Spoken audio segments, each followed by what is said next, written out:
Good morning, everyone, and welcome into the 12th edition of LFP Live. My name is Connor. I've got Brian here with me today, and all of you beautiful people in chat are here with us. Thank you, everyone, for joining us. Sunday morning at 9 a.m., like always. But before we get into that, Brian, how you doing? I'm doing pretty well. It's already been mentioned in the chat already, but we both have new The backgrounds. backgrounds. Yeah, I got you got Bombers, I got Gold Eyes.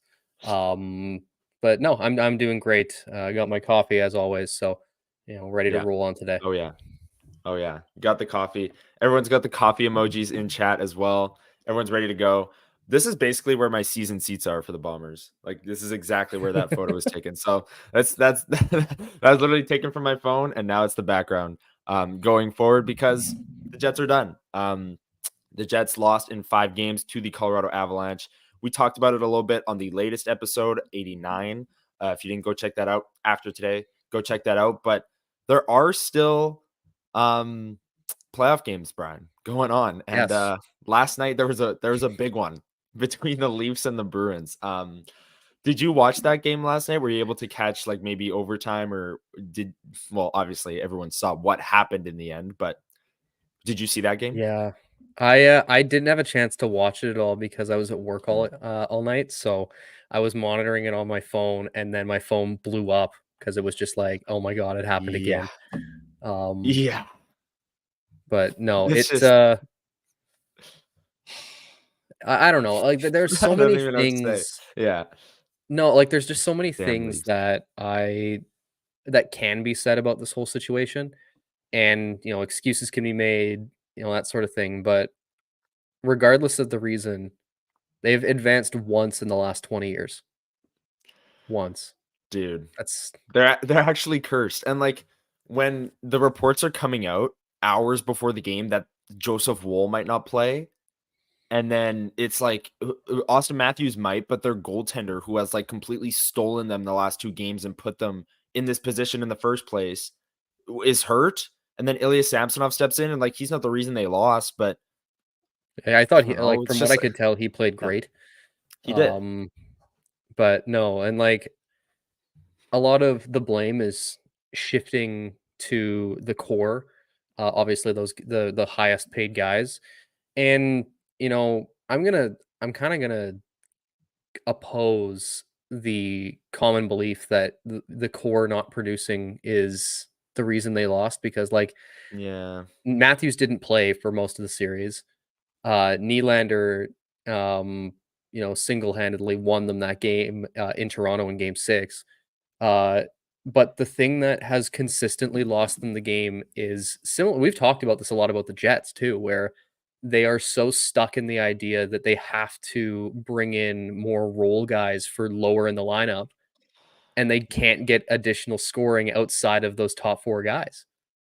And so, Yeah. like, And I'm sorry, then no wonder you're not scoring when you've got guys like, Kampf and, Noah Gregor and Ryan Reeves and all these guys rotating in and out, and they also don't have anyone who can really move the puck on the back end. Like, it's no. they're looking in the wrong places. They think they identify it every single year and then continue to lose. So, Exactly. Well, you know what? They I mean, brought in Sheldon Brad Keefe's gone, like, he Treliving. has to be. I I think so. Did you see his quote? That was like, "Teams that play the Leafs just set the game up so that the Leafs can beat themselves," or something. There's something What a like that. It's horrible quote from your coach. from a head coach, yeah. Anyways, but yeah, I have a lot of issues with how the Leafs built their roster this year. Funny enough, I thought this was the year. Like I actually picked them to beat the Bruins this year in my bracket. I was telling people I think this is the year the Leafs actually do it. And again, yeah, you bring in like Joel Edmondson and Ryan Reeves, you signed to a 3-year deal. And it's like, okay, they clearly brought in Tree Living to get tougher and get more like playoff ready. But you need to score goals, and they didn't score goals in game 7. And when Austin Matthews has 1 goal in the series, you're not going to win. Like, I know they were right there, game 7 overtime, but the Leafs have had a lot of issues. It's going to be an interesting offseason for sure in Toronto because, yeah, like you said, Sheldon Keefe might be gone. I think maybe Mitch Marner. But just real quick, Marner's the my pick. goal. I think Marner. I think Marner's gone. But just real quick on the goal by Pastrnak, like that was just so like the Leafs aside and like seeing them lose aside, David Pastrnak scoring a game 7 overtime winner, like a minute or 2 minutes into overtime. That was so sick, and the crowd went nuts. And Stacy said it here. Bruins beating the Leafs in 7 really makes it feel like the Stanley Cup playoffs now. I will say this first round had a slow start. Like there was a lot of blowout series, but the Leafs coming back and making it a game 7, and then Vegas Dallas game 7 is tonight. It actually does kind of feel like the Stanley Cup playoffs are starting to heating up now, and the second round is going to be really good, full of really I'm good. looking forward to that second round. Yeah, New York, Carolina play today, Oof. 3 o'clock. That's going to be an awesome series. And then Boston and Florida. And then in the West, you've got Vancouver versus Edmonton. Like that's like all Canadian matchup. That's going to be so much fun. And then Vegas or Dallas versus Colorado. Again, this is all must-watch TV from here on out. Usually it's the first round that gets me super hyped up about the playoffs, but I think this year it's going to be more the second round because you get the most amount of games with the most amount of really good teams left. And there's a lot of parity in the league this year. So, yeah. Matt, real quick, I think I'm going to this. Is it tomorrow night? I'm not 100% sure. I think I'm going though. But yeah, if you're going, and I'll be going, so see you there. Is there anything else playoffs wise that you want to discuss? I wanted to talk just a little bit more about that Dallas Vegas series because it's Game been 7 weird. tonight. It has. Where Vegas goes up 2-0 in Dallas. Dallas fights back to then take a 3-2 series lead, and then Vegas, manages to pull it back together. I am very convinced that it's either going to be one team that just blows the other out of the water tonight, Mhm. or it'll be one of those 0-0, 1-1 games that'll go into like triple overtime to decide the Like series. last That night. has the making of it. So Yeah. I think it's going to be a really, really good game 7 just based on how those two teams play. And Yeah. then I'm just looking forward to seeing that second round to see what happens. I mean, the West is going to be very interesting, and you're also guaranteed a Canadian team in the conference finals. Yes. Yeah, real quick before we move back to the Jets. Who are you cheering for from here on out, or like not cheering for, but like where's your rooting interest as we I begin the second round? usually I try and pick an Eastern and a Western team when I don't really Mhm. have any. So in the East, it's Carolina. Me too. Um, Me too. and in the West, I'm pulling for Vancouver. Okay. Okay. I'm with you on the Carolina thing. I just feel like smaller market. They've been so close this whole time. Like always making it to the second or third round in the East and then always falling short. I feel like them going to the finals would be awesome. And then, yeah, Stacy just brought it up. Edmonton. I want to see Connor McDavid win a Stanley Cup. Like I just think that like that has to happen at some point in his career. And yeah, C-Max says it too. I want to see Connor McDavid win a Stanley Cup. Some people like the Oilers were a massive rival for the Jets back in the 90s and the 80s. Yeah, I And was you know grown what? up. Fine. I You was know, raised to hate the Oilers. yes, as was I, as my father hated the Oilers as well. But I think yes, this is really what I'm rooting for. And Huss has brought this up on WST a number of times, but an Oilers Avs conference final, sign me up. McDavid versus McKinnon. That was the conference final a few years ago when the Avs won the cup. And then in the East, if you could get a Florida Carolina conference final, or I even wouldn't mind a Florida New rematch York, of or 2006, 2007, Oilers Hurricanes. I would love that. That would be so Get awesome. Cam And I'd Ward be in the house. get Cam Do the Ward in the siren. house. Yeah, to do the thing that they do every game. Yeah. Oh yeah. Um, oh yeah. Oh yeah. That would be awesome. But yeah, if there isn't like I don't know, there's this whole stigma around like whether or not Canadians should cheer for other Canadian teams in the playoffs. Like some people are like, yeah, like it's Canada, whatever. Some people are like, no, like if I don't care if they're Canadian or not. I think that all goes out the window just because it's Connor McDavid. Like, if Connor McDavid was on the Dallas Stars, I would still want to see him win a cup. Like, he's the best player of this generation. Just so happens that he's on the Oilers, and I'd love to see the Oilers win the Stanley Cup. And the Canadian team reason. I'm a little bit on the fence of that because that's kind of a conversation for another time, but I'd like to see that for sure. All right, so there's game 7 tonight between Vegas and Dallas. New York, Carolina starts at 3. I believe the other series are all going to start Monday or Tuesday. Yes, except the Leafs. Yeah, there you go. Every Canadian team except the Leafs. That's where we're at. Good call. But let's talk about the Jets. We are a Winnipeg Jets podcast. So let's shift away from the playoffs as the Jets have been eliminated. Brian, I put this out on Twitter the other day, just kind of asking Jets fans, but what do you think, if you had to guess right now, what do you think the dominant offseason storyline will be surrounding the Winnipeg Jets? There's a lot to choose from, just running through off the top of my head here, but what do you think will be like the number one most talked about storyline this offseason? See, I've been torn about this since the second that the season ended because I think there's two clear answers. Um, Mhm. One, and I think it was probably brought up the most, and you've brought it up a lot on Twitter, is the Nikolai Ehlers For situation. sure. Is he gonna is he actually gonna sign? Is he gonna request a trade? Are the Jets gonna keep him with the risk of him walking next year?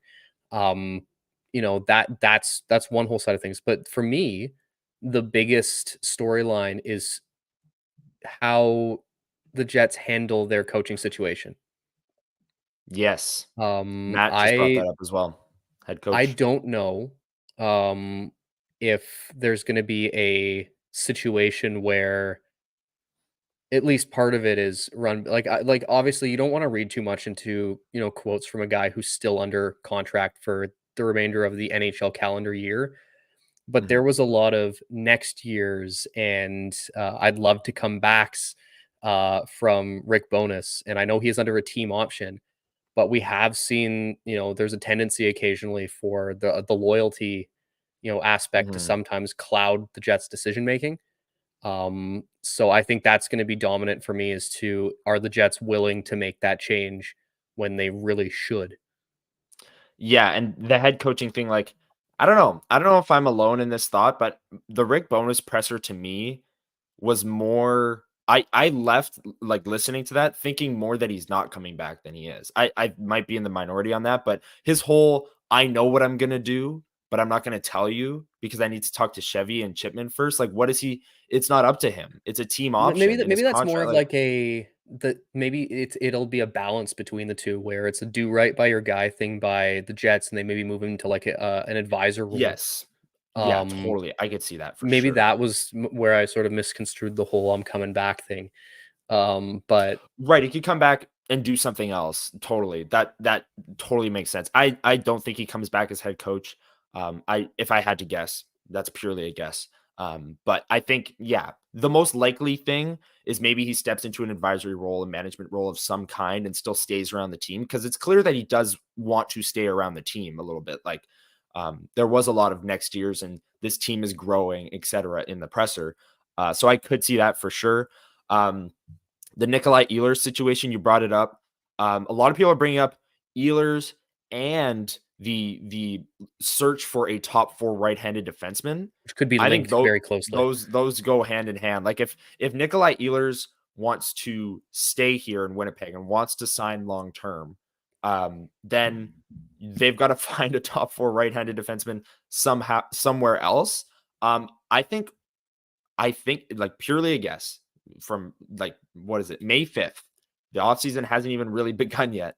My guess is that Nikolai Ehlers gets moved for a defenseman, a top 4 right-handed defenseman. Um, Simply because the Jets are really deep at forward.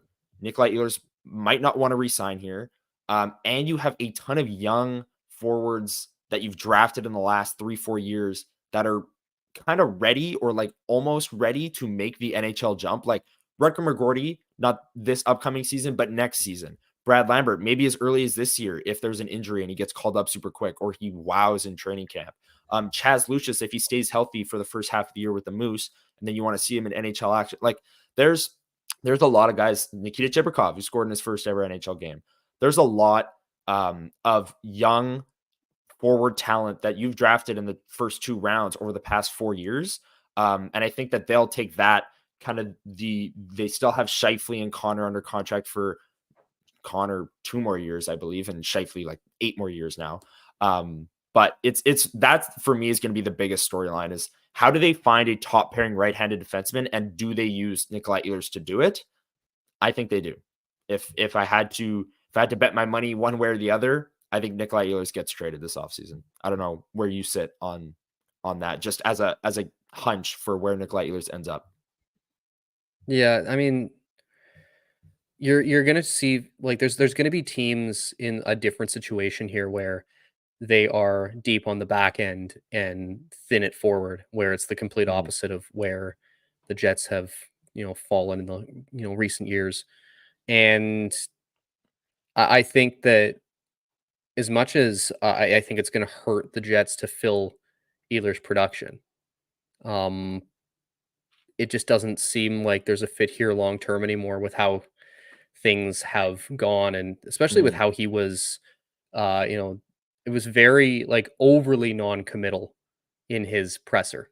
Yeah. And it was so incredibly sort of telling of like, listen, I've got a lot to think about. Like maybe he talks to Chevy and he, finds out that they're going to be, working with another, head coach. And maybe it's a situation where he has to meet with that staff first because, Yeah. I mean, let's be real. Maybe. Like over the last several years, he's been the top line guy that they need that has not ever really been kept on that top line consistently through the regular season.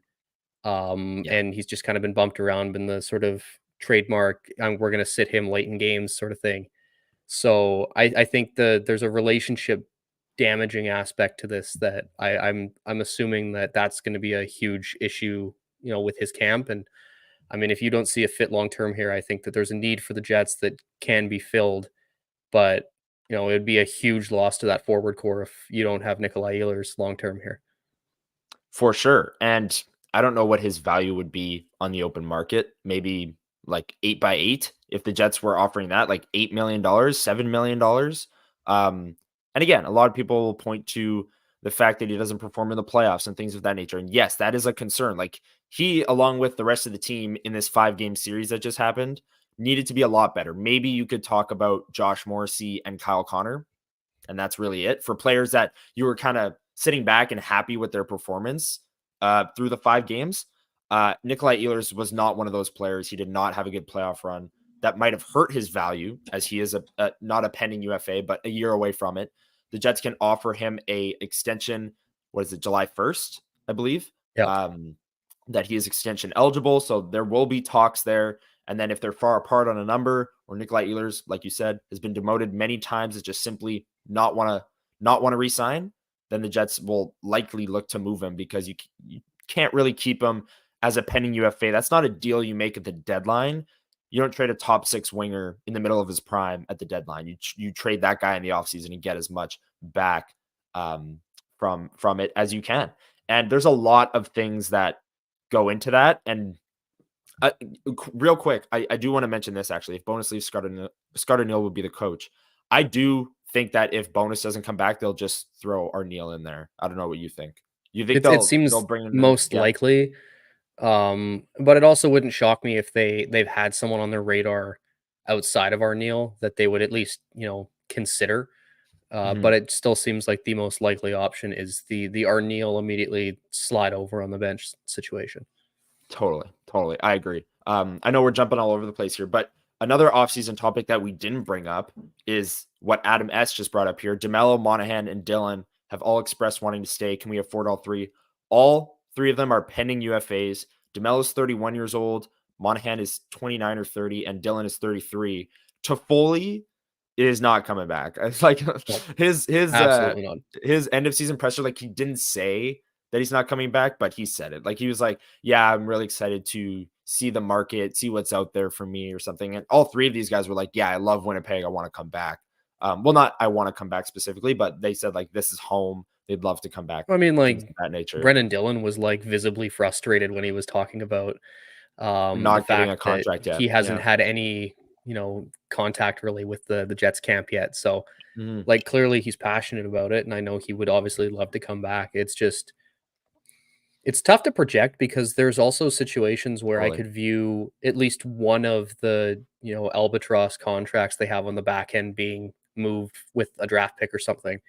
because that's the way that you'd actually be able to, sign all three, because you have to move some guys off the, the back end that are making, $5+ million and aren't playing Yeah. every game or aren't playing well and stuff like that. So yeah, it's interesting because I think that there's going to be, I think, more of a priority placed on DeMello and Monahan.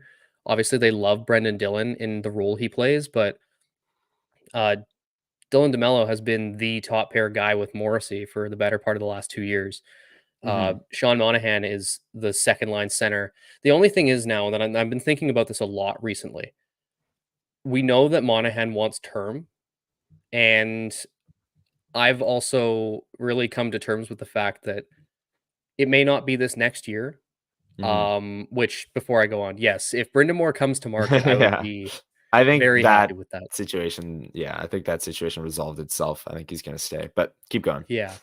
But I'm concerned about the fact that if you sign Monahan for more than 2 years, essentially, you're kind of throwing away the development track you've put Brad Lambert on, because let's be Mhm. real, on the wing, he hasn't been able to fulfill his potential. You move him to No. center, he's become a legitimately great prospect again, Mhm. because there was some doubts there for a little bit again when they sent him back to junior. But I truly think that if you block the path from center Yeah. for Brad Lambert, I worry about his development at the NHL level. Yeah, and that, like you said, 2 years there, I don't think that will necessarily affect next season. I could see Lambert being in the AHL again next year. If they didn't re-sign Monahan and say they started the season with Vladislav Nemestikov as their 2C, and then Brad Lambert puts up 17 points in his first 11 AHL games, then you just call him up and slot him in. Like, I could see them going with that route. Um, and again, they went with Vladislav Nemestikov as their 2C for the first 4 months of this past season, and they were the best team in the NHL over that time. So I could totally see them not bringing back Sean Monahan, because Monahan, like Toffoli, is a pending UFA, can explore the market. He's a He's going to have center. a He's coming market. off. He's going to have a market. Like, he won't get maybe the dollar amount that Tyler Toffoli will get, but I think as a center, a veteran guy, a bigger player, I think there will be a market for him, and I could see him, seeing if the grass is greener elsewhere, to put it Oh, 100%. poorly. Um, but yeah, the Brad Lambert thing for sure. Last offseason storyline I want to bring up, and then we will head to break. Is the Cole Perfetti RFA contract anywhere up there for you in terms of things that you're watching for, or is this just going to be a bridge deal, move along kind of thing? What do you I think? think it's just the bridge deal move along. I don't think it's to the Yeah. extent of Okay. like, um, I don't think Eight you've reached the years, point yet six where million. "Well, Yeah. I'm not playing here, don't resign me or trade me," sort of thing. I don't think it's the Mm. extremes yet. I think it's gonna be that bridge deal where he's gonna see over the next year here if they're actually willing to play him consistently, because he deserves to be played consistently. Showed that down the stretch there. Mhm. Like, it was, and I feel like that I mean, similar to the Ehlers thing, obviously, it's way earlier in his career. For You sure. need to be shown from the organization that they're willing to actually find your spot when you're, performing. And despite Mhm. putting up almost 20 goals this season, he didn't play until game 5 of a series where you were already down and out. And if he So played I 82 think, games, he would have hit 20 goals. Like, he would yeah, have hit 20 goals, 21 assists, something like that. Like, that's a really good season. And he yeah, and played, that's the thing, he like, was healthy. people tend to Yeah. forget that he's younger than I think a lot of people sort of give Yeah. him credit for, because he immediately came to the pros because of the COVID year. So Yes. he had to deal with all of the growing pains all at once. So this year, obviously, there was some ups and downs, but I think that especially down the stretch there, when he came back into the lineup later in the year, it felt like he Mhm. had refound himself, and that was the Perfetti For that sure. we really, saw early in the season. And he, put up 5 goals in the last little bit, and looked fantastic in that game 5 before he got benched.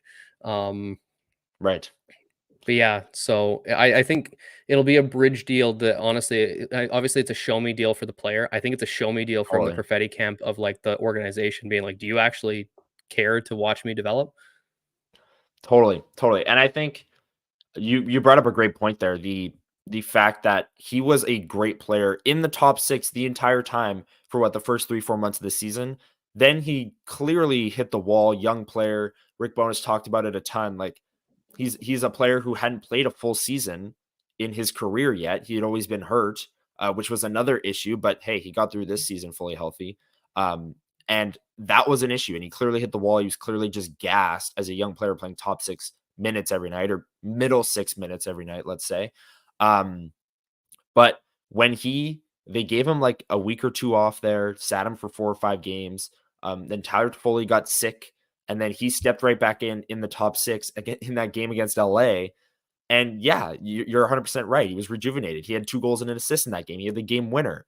Um, and then from that point forward, that was the Cole Perfetti we saw for the first 3 months of the season, first 4 months, I should say. But yeah, if that's the player you're getting, then give him a bridge deal. He's in your top 6 next season for sure. Like, especially if Ehlers goes, like then he's especially in your top 6. Um, and have him show you what he can do. Like he was fully healthy this season. He hit the wall. Maybe he won't hit the wall next season. Maybe he takes even another step forward after a great summer and puts up a true breakout season, more so than he did this year. So um the Cole Perfetti situation, I don't think is nothing, but I do think it'll just be, a quick bridge deal, maybe similar to the Velarde deal. I saw someone brought that up. Um, Velarde's making like 3.4 million. Maybe they give Perfetti 3 million for 1 year, and call it a day. Oh, it was CMAC. There it is. Give Perfetti the same money that Velarde is, and call it a day. Yeah, if you had to, real quick before we go to break, if you had to pick one to bring back, DeMello or Brendan Dillon? A lot of people in chat are debating. I would gravitate towards DeMello, just because of the reliability that we've seen from him. I love Brendan Dillon and what he does, and maybe that's the thing. Like he had a better season this year than he did last year, but Mhm. we also have to take into account that Neil Pionk is going to be back next year. Um, Yeah, I'm like 95% sure of that, which means you're going to get another Dillon Pionk pairing, and as we've seen, it's not what you're I looking for. really think, I really think even if Brendan Dillon came back, they'll flip Sandberg and Dillon.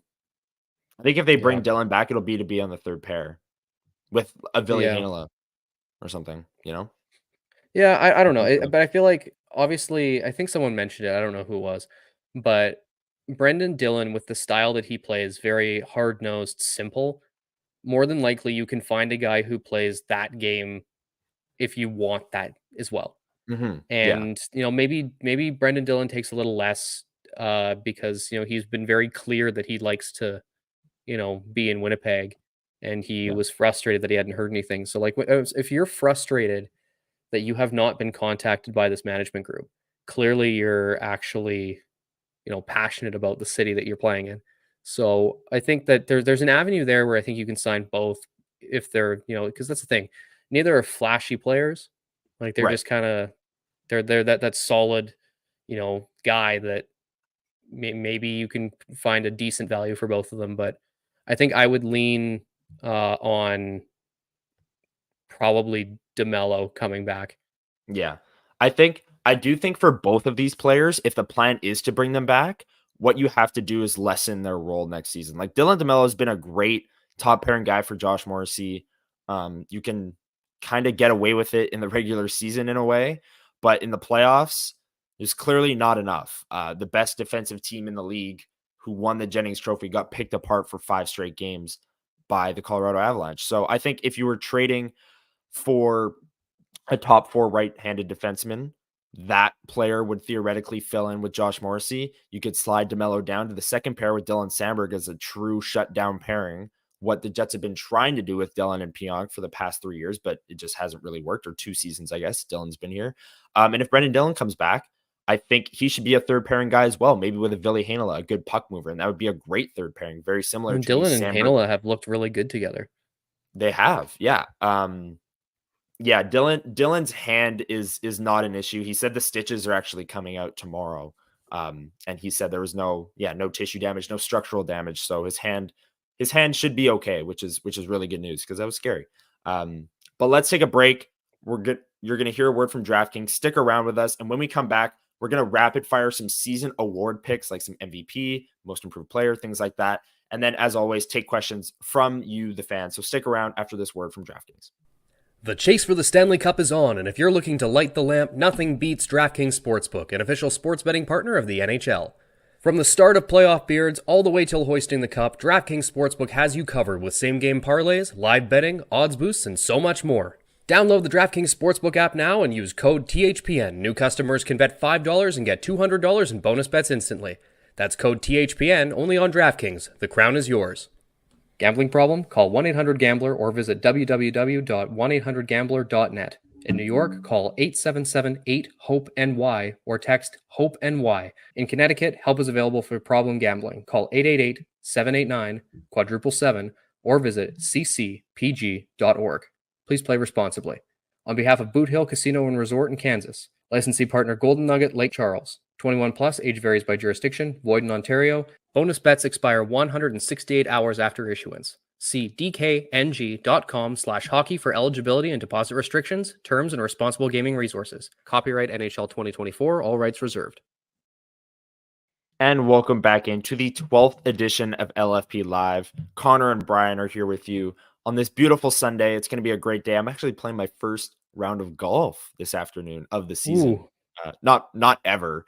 I worded that poorly, but my first golf round of the season. So I'm super excited for that. And I couldn't have picked a better day. It's gorgeous.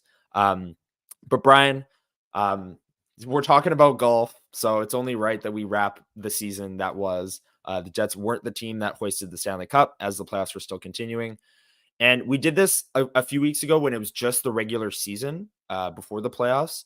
But I want to know your season award picks. We're going to hand out the most valuable player, the most improved player, and the most surprising player, the player you most didn't expect to play as well as they did. That is a little bit different than most improved. And then we're also going to hand out the best trade because Kevin Cheveldayoff had a year of trades.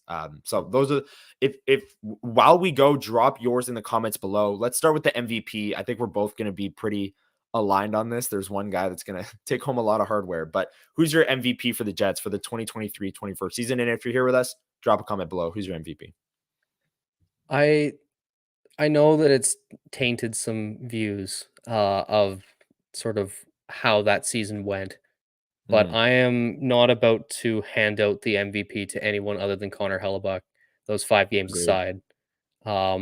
And, obviously there was a lot of talk about his play in that first round. And, he said too, where, he felt like he was playing the best hockey of his career and things just weren't going right for him and he couldn't see the puck and stuff like that. So, context matters in these situations. And obviously the team didn't do a whole lot in front of him either. So yeah, I'm not about to hold it against him enough to drop him out of that Jets MVP conversation. So yeah, Connor Hellebuck is my MVP. I agree. I find it so funny. I could have called him saying that at the end of season presser, classic Connor Hellebuck. Well, I will say he went further into it than he normally does. And yes, his discussion about that was fantastic. I loved what he said about that. And people have taken that quote so out of context already. And as the internet you already does. know, TSN, Bar Down, Sportsnet, they're all going to post the quote graphic. Yeah. Anyways, but Connor Hellebuck was the MVP this year. Like I was saying, he said he thought he was playing the best hockey of his career, and he didn't even see half the pucks go in the net, which if you go back and watch the series, 100% true. There was half these goals. He's just not even he's trying to look, but the screen, the deflections, it was chaos in front of Connor Hellebuck, and he's going to win the Vezina Trophy. He's the best goalie in the world over the regular season. Yes, he could have played better in the playoffs, but everyone could have played better, as we said.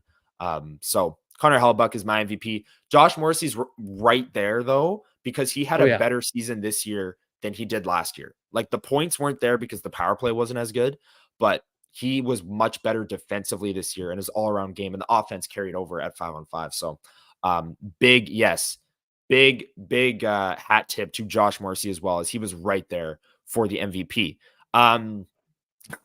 MVP's PLD for insisting on getting traded. Well, we're gonna get to the best trade in a second, so we'll get to that. That is, I mean, kind of accurate. Anyways, the next one, most improved player. So this could be a young player. This could be a player who, from the start of the season till the end of the season, really improved. Who's your most improved player on the 2023-24 version of the Jets? My regular season pick for this was Morgan Barron. Mhm. And I hesitate to go away from that because I mean he didn't even get a chance to play in the playoffs, and that sucked for him. But I Yeah, find myself though gravitating towards Cole Perfetti, yeah, because obviously he missed like the bulk of the last 2 seasons prior to this with injuries, and mhm, obviously he spent a lot of time on the shelf, not by his own volition. Um, yeah, but for him to come in and put up 19 goals when he's not really known as a shooter in very limited games, and then I honestly think that for me him coming in that game 5, do or die, and then that first period was, I honestly think, the best I've ever seen him play. The way yeah, he was commanding, with that's the thing. The whole thing with people's issues with him often lie along, he's too small, he's not fast enough. He was sending himself into the corners, laying the body, winning yeah, board battles, and setting guys up, throwing caution to the wind, and doing that for me was a real step for him to show, no, I can play this game. I can yeah, translate to, like, and that's the thing, we've seen slower guys on this team like Monahan and Toffoli aren't at as much, like, aren't much faster, if not the same speed as Cole Perfetti. yeah.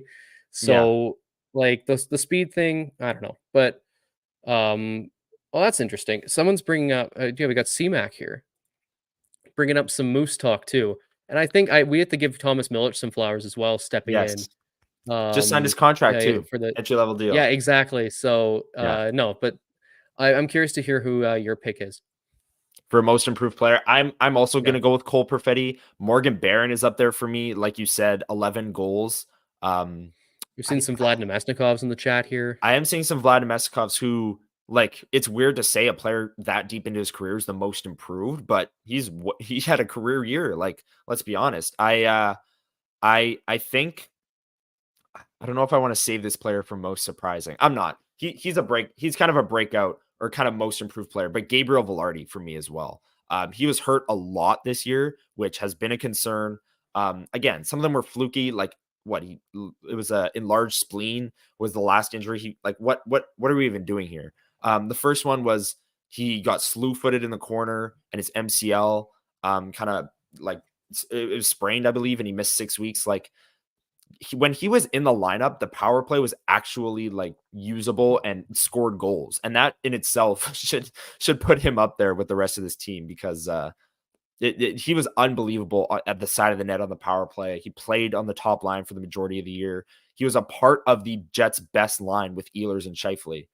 So I'm going to throw out Gabriel Velarde as my pick for most improved player because he had a sort of a breakout last year, but I think he took even another step forward this year and some fluky injuries kind of halted his momentum along the way. Let's go to the best trade. Someone brought up the PLD thing earlier before. You could go with that one, but there were a lot of trades that were made from the Winnipeg Jets over the last year. But is the best trade by Kevin Cheveldayoff in your mind the Pierre-Luc Dubois swindle? Let's say, I don't think there's another choice, to be honest with you, because not only do you bring yeah, in, a clear top 6 guy in Gabe Velarde, yeah, but you also bring in someone who can kind of move all around with, Alex Afalo. But for me, the biggest thing was you moved Pierre-Luc Dubois when apparently the Jets had no leverage, and and you get a he didn't stellar want to be return. here. Yeah, He sucks in LA now. So you dodged a bullet there. So you're getting one, the addition by subtraction, because clearly Dubois just when he doesn't like a place, he gives up. he might get bought Um, out.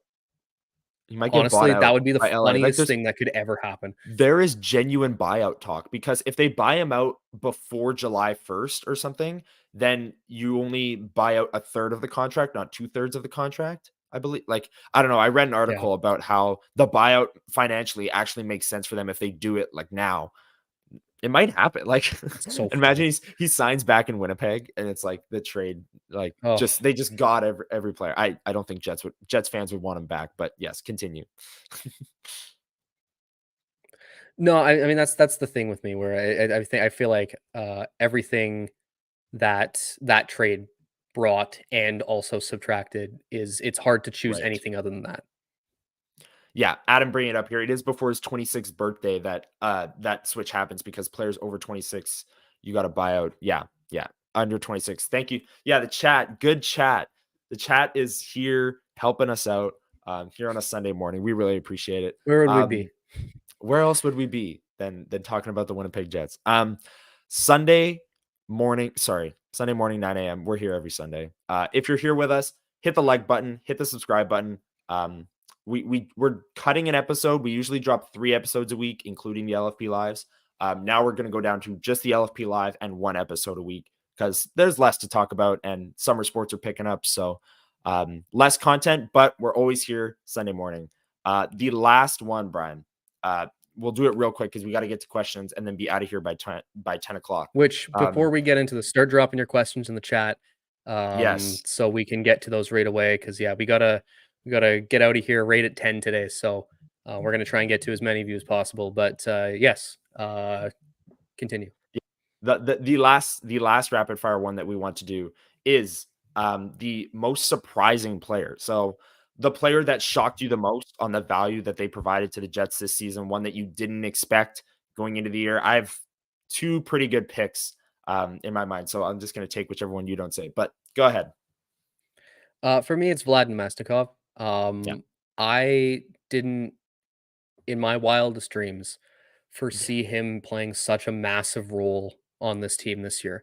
You know, Vlad, when he was acquired, a lot of it was from his specific sort of roles that he played, whether it was in Tampa or San Jose or wherever, where he was Mhm. always that like third or fourth line guy, defense first. So I think my perception of him was if you move him into that second line center role, it's Yeah. just not going to work. He doesn't play offense, whatever. His complementary play to whoever he was with was spectacular. He, put up I think 11 goals this year as well.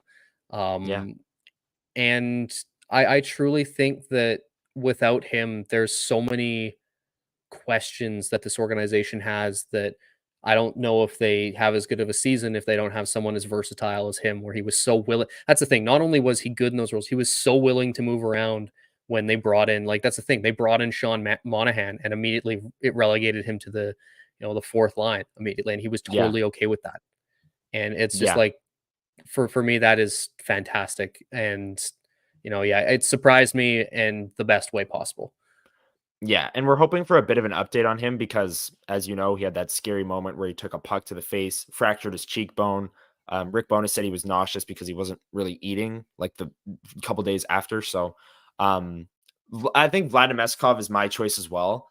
Um, Kevin bringing up most surprising player, Adam Lowry, fantastic captain and first He had like a season. second like peak this year. Like Yeah, it it was was right wild. up there like with his like prime like 2017 years. Unreal. Yeah. Never would have So that expected that that. is one.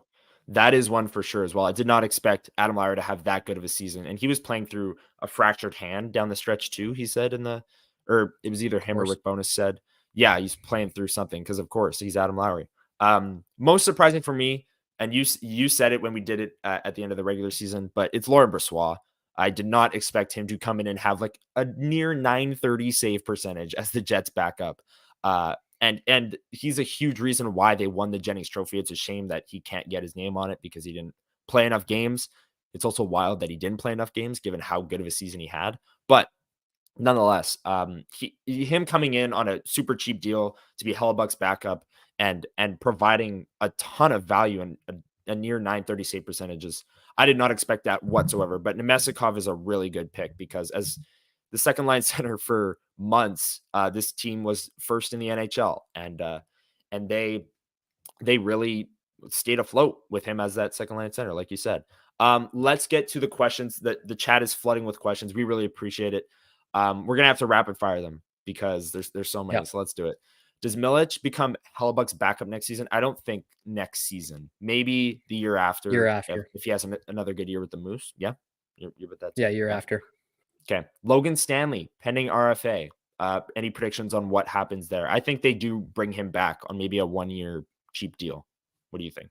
I mean, either that or let's not forget he put in a trade request last year. Yeah, I don't know.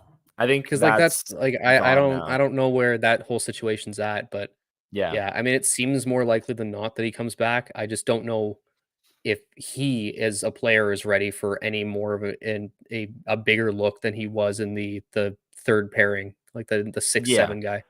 They bring him back in a depth role as someone who could fill in like he did this season on the third pair for however many games he played, 20 roughly.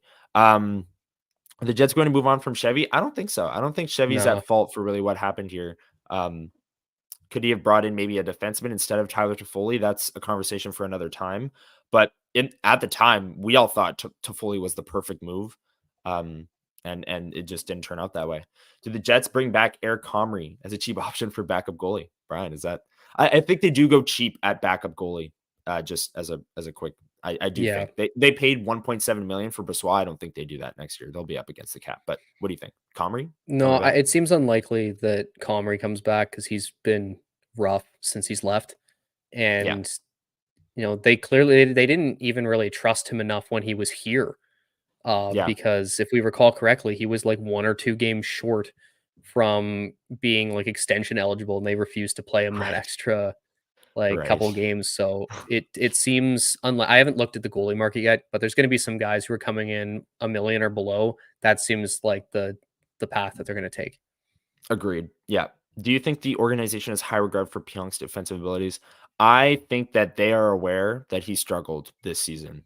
I think they won't say it, but they'll say it without saying it. Like I've asked Rick Bonus before when Pionk really struggles, like what he thought of his game, and he just said like he's fine. He's a competitor. Like he's not saying that he's the best defenseman of all time, but he's also not saying that he's terrible and he needs to be better. Like I think you read between the lines on the answers that you get when you ask the organization or a Rick Bonus or the coaching staff about a Neil Pionk, and you'll see what they think. I don't know because they also did play him like north of 20 minutes a night in the playoffs. So I don't know. I don't know. It's an interesting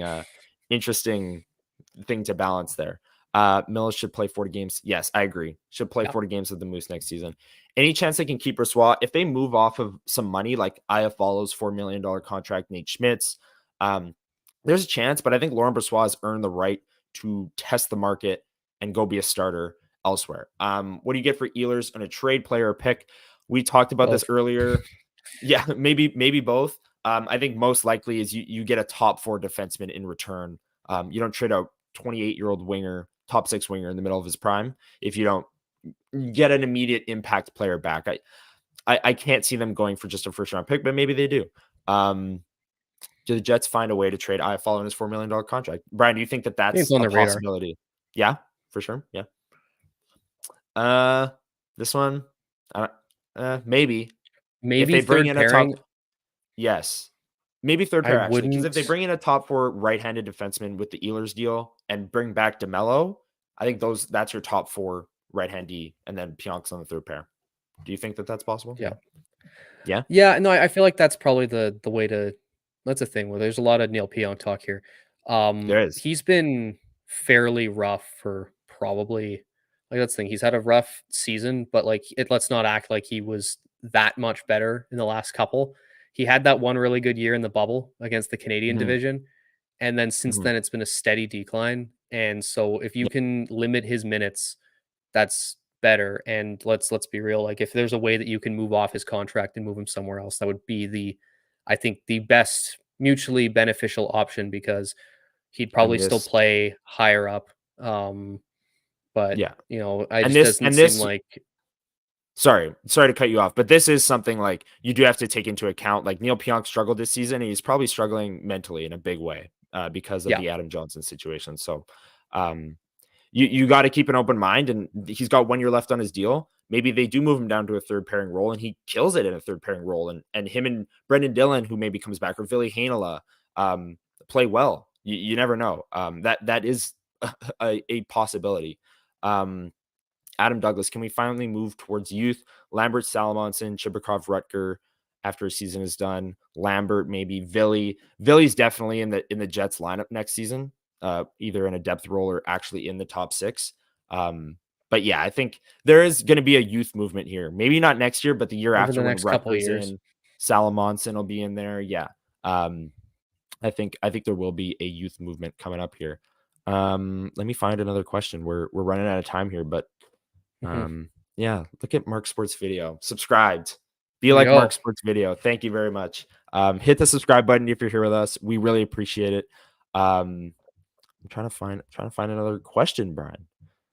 Maybe there's so much good discussion happening in the chat. Maybe there is. I have an Ehlers jersey. He's not moving. Maybe, yeah. Some people have a jersey curse. Like you buy a jersey of a player and then they get moved. Do you have any jersey curse stories, Brian? Because I have a few. Yeah. I got an Eric Carlson jersey, and then immediately he got traded from the Sens. Ouch. I got Ouch. a Henrik Lundqvist jersey, and he retired. Um, Yikes. and what else do I have? Oh, before I knew anything about the guy, I got an Evander Kane jersey in the inaugural season. Okay, so did Um, everyone though. Like everyone had an Evander yeah. Kane jersey when the Jets moved back. So it's either What that or else do like I have? Lad or Bufflin. I've got a Bobby Ryan number 6 jersey for the Sens, which Mm, one he changed his number, and then obviously things were a little bit rough for him later on, a little bit. Yeah. um but no, there's a few that I think fall into the curse situation. Yeah. Kevin asks, what is LB's salary worth in the open market? And CMAC with a great answer. He won't get starter money. He'll get 1B money at best. And that'll be 4 million. Yeah, I think I don't even have to answer uh that. yeah, exactly. That would have been my answer. But Matt saying if the Bruins trade Allmark, they might go Swayman LB. I could totally see that. Jeremy Swayman, by the way, is an absolute like gamer. Like Yeah, he's so good. He won them that series for sure. Above or below 50%, does Bones come back? I'd say below. I'd say Where are you at? below. Yeah. I like not so far below. If I was doing a percentage, maybe 40% chance he comes back, 35. That's kind of where I'm at. Like I think it's more of a coin flip than maybe people think, but I guess 35% isn't really a coin flip. So Yeah. Jets jersey with brisket on the back. Oh, That is a jersey that will never be cursed. We got to make that happen. Like LFP yeah, brisket Jets jersey or something. Yeah. It's almost that time of the episode where we start talking about pulled pork and always. brisket. Oh, it's almost that time. Yes. Do the Jets re-sign Capobianco? It's a great question. AHL All-Star defenseman. Brian, what do you think? Yeah, and what didn't he win? Defenseman of the year in the AHL Did this he? year? I Oh, think yes, he so. did. You're right. Yeah. And I feel like this is more of it's on the player, because I don't think the Jets could tell him you're going to be playing in the NHL next season. I don't think Yeah. that's something that they can reasonably say. And I think that and I would understand from his camp if he Mhm. seeks a deal with maybe a team that has some issues on their back end that he would be able to slide in, like maybe a younger team need a little bit of a slightly older guy. That's not Yeah. He's not old, but he's going to be older than like a younger defense group.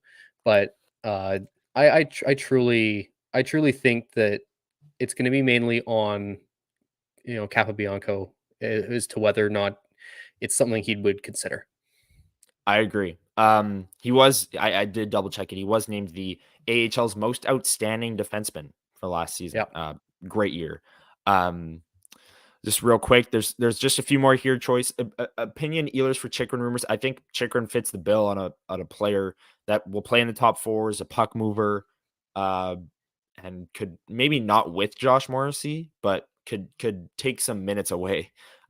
Maybe that's not even a good thing. It's taking minutes away from Josh Morrissey, but I think that is a player that could definitely be the return for Nikolai Ehlers for sure. That he fits the right-handed defenseman. Well, he's left-handed, but he plays on the right side like a Nate Schmidt. But yeah. Most improved Jets podcasters, YouTubers, LFP wins that award. Thank you, C-Mac. We really appreciate it. Appreciate it. Yes, Matt Hyman. Brisket, yeah, yell it. Heinola likely plays over Capo. That's one thing I think for sure is, yes, they may bring Capobianco back, but Ville Heinola I think, has that spot as the third pairing puck moving guy instead of a Nate Schmidt, or instead of a Kyle Capobianco, who we were just talking about. I do think that he's Capo ahead of Heinola. Yeah, I don't I know. wouldn't Like, it's agree. interesting because Capo's like a veteran, and Heinola like had the ankle issue. I think after an offseason, He won Heinola the spot looked out of great. camp.